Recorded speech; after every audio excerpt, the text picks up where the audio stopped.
Premier ಲೀಗ್ನಲ್ಲಿ ಅಬ್ಬರಿಸಿದ RCB ಮಹಿಳಾ ತಂಡ 2ನೇ ಬಾರಿಗೆ ಚಾಂಪಿಯನ್ಸ್.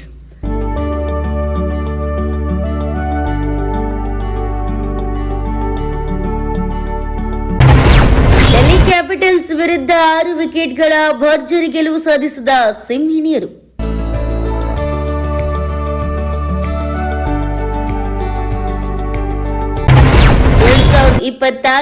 ಮಹಿಳಾ ಪ್ರೀಮಿಯರ್ ಲೀಗ್ ಪಂದ್ಯ ಅಂತ್ಯ. 2ನೇ ಬಾರಿ ಚಾಂಪಿಯನ್ಸ್ ಕಪ್ ತನ್ನದಾಗಿಸಿಕೊಂಡ ಆರ್ಸಿಬಿ.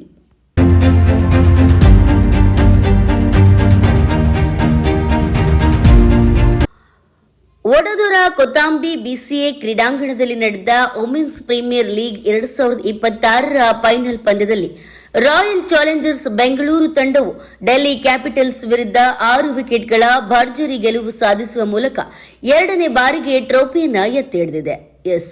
ಫೈನಲ್ ಪಂದ್ಯದಲ್ಲಿ ಟಾಸ್ ಗೆದ್ದ ರಾಯಲ್ ಚಾಲೆಂಜರ್ಸ್ ಬೆಂಗಳೂರು ಬೌಲಿಂಗ್ ಆರಿಸಿಕೊಂಡಿದ್ದು, ಡೆಲ್ಲಿ ಕ್ಯಾಪಿಟಲ್ಸ್ ತಂಡ ಮೊದಲು ಬ್ಯಾಟಿಂಗ್ ಮಾಡಿ 20 ಓವರ್ಗಳಲ್ಲಿ 4 ವಿಕೆಟ್ ನಷ್ಟಕ್ಕೆ 203 ರನ್ ಕಲೆ ಹಾಕಿತು.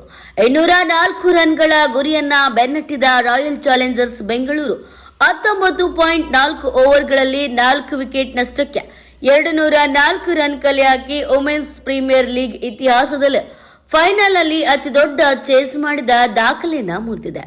2026ರ ಮಹಿಳಾ ಪ್ರೀಮಿಯರ್ ಲೀಗ್ ಫೈನಲ್ ಪಂದ್ಯ ರಾಯಲ್ ಚಾಲೆಂಜರ್ಸ್ ಬೆಂಗಳೂರು ಮತ್ತು ದೆಹಲಿ ಕ್ಯಾಪಿಟಲ್ಸ್ ನಡುವೆ ನಡೆದಿತ್ತು. ಮೊದಲು ಬ್ಯಾಟಿಂಗ್ ಮಾಡಿದ ದೆಹಲಿ ತಂಡವು 203 ರನ್ಗಳ ಬೃಹತ್ ಮೊತ್ತವನ್ನು ಗಳಿಸಿತು. ನಾಯಕಿ ಜಮಿಯಾ ರೊಡ್ರಿಗಸ್ ಅರ್ಧಶತಕ ಮತ್ತು ದೆಹಲಿ ಪರ 57 ರನ್ ಅನ್ನು ಗಳಿಸಿದರು. ಬೆಂಗಳೂರು ಪಂದ್ಯವನ್ನ 6 ವಿಕೆಟ್ಗಳಿಂದ ಗೆದ್ದು ಸತತ 2ನೇ ಟ್ರೋಫಿಯನ್ನು ದಾಖಲಿಸಿತು. ದೆಹಲಿ ಸತತ 4ನೇ ಬಾರಿಗೆ ಫೈನಲ್ ತಲುಪಿತ್ತು. ಆದರೆ ಚಾಂಪಿಯನ್ ಆಗುವ ಅವರ ಕನಸು ನನಸಾಗಲಿಲ್ಲ. ಬೆಂಗಳೂರು ಎಷ್ಟು ಬಹುಮಾನದ ಹಣವನ್ನ ಪಡೆಯುತ್ತದೆ ಅಂತ ನೋಡಿದಾದರೆ 6 ಕೋಟಿ ಹಣವನ್ನ ಪಡೆದಿದೆ. WPL 2025 ಗೆದ್ದ ಮುಂಬೈಗೆ ಅದೇ ಮೊತ್ತ ಮತ್ತು ಹಾಲಿ ಚಾಂಪಿಯನ್ ಬೆಂಗಳೂರು ಕೂಡ ಅದೇ ಮೊತ್ತವನ್ನ ಪಡೆದಿದೆ. ಅಂದ್ರೆ ಬರೋಬ್ಬರಿ 6 ಕೋಟಿ ರೂಪಾಯಿ. Bureau report, news pulse.